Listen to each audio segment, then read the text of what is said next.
We got a ton to talk about in Hockey Ultimate Team, including the brand new Stars of the Month for November, which includes the highest overall card in the game, some updates to X Factors, new game day cards that operate differently than they have all year, and a new X Factor pack in the store that might be interesting. Let's hop into it. Up first, we received 10 new Captain's cards from the Captain event, featuring the women from their international team, including the 90 overall Hillary Knight. Now, even if you're not interested in putting anyone on your team, these cards now being in the player pool allow you to pull them to work towards objectives that will net you a free Master Set player from this event. So let's touch on the higher rated cards from this release. The 88 Jenny Hirikoski. The issue is always going to be that as a defenseman at 5'5", 137, even with 85 body checking, it could be 99. It really won't matter. This card absolutely needs truculence if you are going to use her online and not be at a significant disadvantage against other players. But if you don't care at all about that, I love it. She does have Shutdown, which is one of the best defensive abilities, and all the Captain cards have Born Leader, which I actually think is kind of fun. Something I've been messing around with and I might potentially run is a full Born Leader lineup and see what actually happens, because if every time you score, you're just getting energy back, you might just be able to always outwork your opponent. We've also got the 88 Marie-Philippe Poulin, and in NHL 23, her card was actually quite usable for a majority of the season. She is 5'6", 161 with sniper forward and shooting boost. She does get silver unstoppable force to help hold on to the puck. I think, again, when it comes to forwards, the women cards to remain usable at the higher end of the game, they do need unstoppable force to kind of mitigate the size, but she has always been one of the better female cards in the game. And then we got the Queen, 90 overall Hillary Knight with power forward and sniper forward, which is interesting. With a lot of these cards hitting 90 and above, starting with the team builders, it allows synergies to actually get activated now much easier than they were. Sniper forward on Hillary Knight's card allows her to get a much better shot, and when you combine it with shooting boost, you're laughing. She has almost a maxed out shot. At 5'11", 172, that's not terrible size. She's got elite edges, unstoppable force, make it snappy, and goal-born leader. This is a very usable card. And for anyone that rolls their eyes at her being a usable card, if we took down the card art and the name and put Mitch Marner's card art and name on top of it, a majority of the player base wouldn't even notice. That being said, I think it's time we bring back her X Factor on the Not a Dollars. Now, Marie-Philippe Poulin, as well as Jenny Hirikoski's X Factor, again, they're in a pretty tough spot, but Hillary Knight's X Factor, which I used for the majority of the first month of the season, when she was high in my lineup with Gold Unstoppable Force, extremely effective. She gets the same synergy boost and shooting boost and sniper forward, so her shot is fantastic. But if you are going to use her in your lineup and you're in Division 2 or Division 1, you kind of need Gold Unstoppable Force, so it's going to depend on the rest of your lineup if you can justify spending 8 ability points on it. Now on to the new Star of the Month cards for November, and we'll start first with the 86 Philip Forsberg from the Nashville Predators, 6'1", 205 with sniper forward and shooting boost,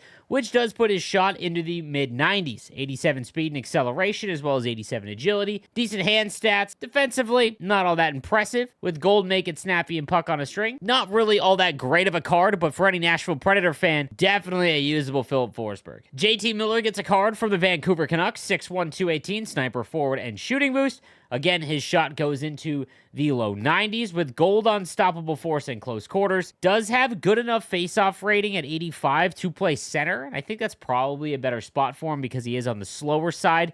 Your wingers, you want to have speed be the priority, where center you can kind of trade off with a little bit of speed there because you're really breaking out the puck in the middle and through the neutral zone as opposed to just flying down the boards. It's got great body checking, and all around pretty decent card. Victor Hedman, always a great card in Hockey Ultimate Team at 6'7", 244, two-way defenseman and accelerator boost. 86 speed, 88 acceleration if you can get accelerator boost activated. His defensive awareness is almost max. His stick checking is 94, and his body checking can get up to 89. He's got silver shutdown, which is one of the best abilities he could have. Thunderclap has not proven to be a great ability this year again, especially when you consider the fact that slapshot accuracy is in the 70s. All in all, though, still one of the best meta defensemen when it comes to stopping zone entries at the blue line and getting the puck back in your own zone. On to Quinn Hughes at 90 overall, offensive defenseman and two-way defenseman as his first slot, and defensive boost and playmaking boost, which does make this quite interesting because with defensive boost on, that brings up his defensive awareness, and two-way defenseman would almost max it out. He's one of the fastest cards in the game at 95 speed and acceleration with 96 agility.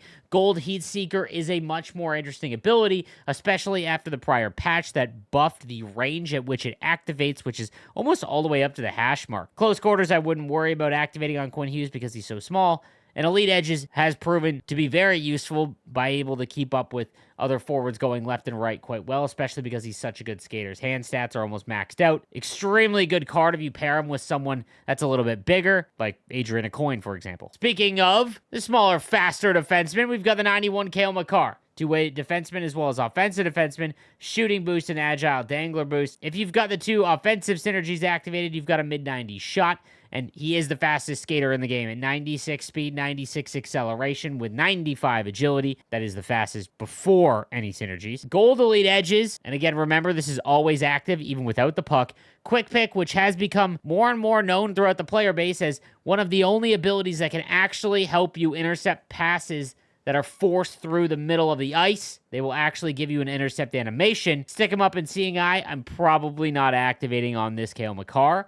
But all in all, still one of the best defenseman cards. And again, if you pair him with someone like Robin Regeer or Willie Mitchell, you've got a great defensive pair. And lastly, one of the highest rated cards in the game, the 92 Nikita Kucherov, sniper forward, agile dangler boost, could throw playmaking on there as well. Sniper forward gives his wrist shot accuracy 99. Wrist shot power goes up to 93. He's got silver unstoppable force, Schneip, and gold elite edges with 93 speed, 94 acceleration, and 95 agility. Only 82 endurance, which is a major concern given the cost of this card. His hand stats are almost max. His body checking is only 81, and he is on the smaller side, so there are some trade-offs to his game. That endurance is brutal, though. Now, when it comes to sets, you can actually make all of these cards, which is a added bonus, but it is going to be quite expensive. When you go and take a look at the Star of the Month sets, you will see that they cost quite a bit. When it comes to Philip Forsberg, you will need 22 of the Star of the Month collectibles. For reference, these are going for about $3,000 per collectible. What you want to do if you're interested in any of these cards is take a look at the auction house first. For example, Philip Forsberg is going for about 35,000 coins tradable, where it would cost you 66,000 in resources to make him. Victor Hedman is going for 100,000 tradable, going to cost you about 135,000 in resources. JT Miller also costs 45 collectibles, so 135,000 coins.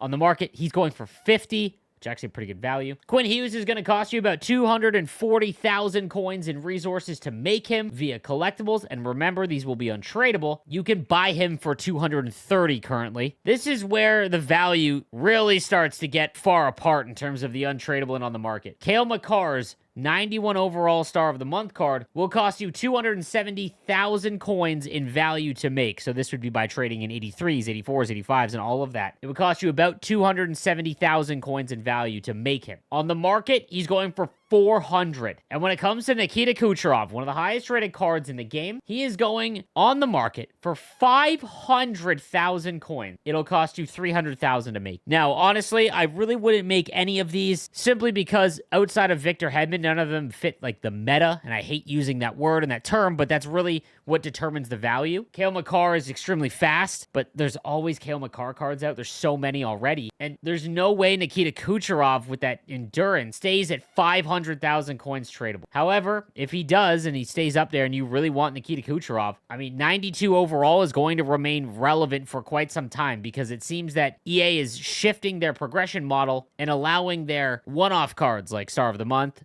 Live Moments, Milestones, whatever, to go far and away higher than what the normal progression is based on icons as well as events, which are much more predictable. 300,000, that's not terrible for this 92 Nikita Kucherov. I still personally wouldn't do it, but if you really wanted him, I would probably just make it. And then we've got the new Hut Game Day card. There are 8 new cards, and they are going to go up +1 overall for each hit that they lay in their matchup on Saturday, December 9th. EA might have overlooked this. I'll give you an example. Dakota Joshua for the Vancouver Canucks. In his last game against New Jersey, he had 8 hits. That'd make him a 90 overall. So these cards could have some serious value. If you are a fan of any of these teams, I would take a flyer and make them because you might not see a higher rated version of this player all year long. We've also got some brand new live moment cards, including this 91 overall Jack Hughes. And I'll be honest with you, Jack Hughes is one of the smaller cards that in Division 1 and 2 and Hut Champs, I see top-end players still regularly using in their lineup. And that says a lot because at the top end of Hockey Ultimate Team for the last 5 years, if you were using a card under 6 foot, and I mean regularly like on your first line, it was really quite stunning. And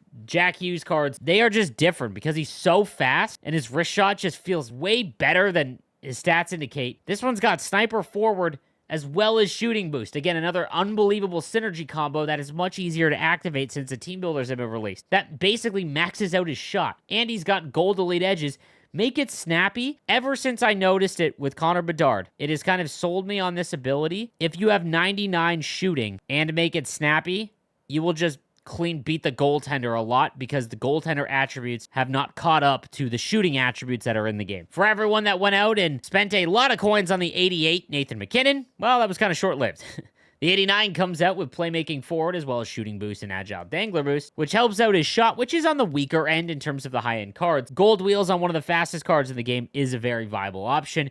Elite edges and unstoppable force is literally the trio of unbelievable abilities when it comes to one of the fastest cards in the game. He's also creeping up there in faceoffs at 85, so if you are good on the counters, you could play him at center, but Nathan MacKinnon cards are always very good. Now on to the last portion of this, and that is X Factors. And I want to point out the fact that almost all X Factors are going for at least 125,000 coins. Why that's important is because they released a X Factor player pack for 75,000 coins in the store. Now, when it comes to any sort of pack in this game, hard avoid because the amount of luck you would have to get an X Factor that is at least worth it, that you would want to upgrade, is insane, which is basically narrowed down to Connor McDavid, Cale Makar, Jack Eichel, and maybe a few others, but the odds are not in your favor. However, if you already have 2 X Factors that you are willing to trade in and re-roll, I think this is a good price. Again, the reason being, if you don't get a card that you want from this pack for 75,000 coins, you can simply just re-roll it very shortly and get another shot at Connor McDavid's X Factor,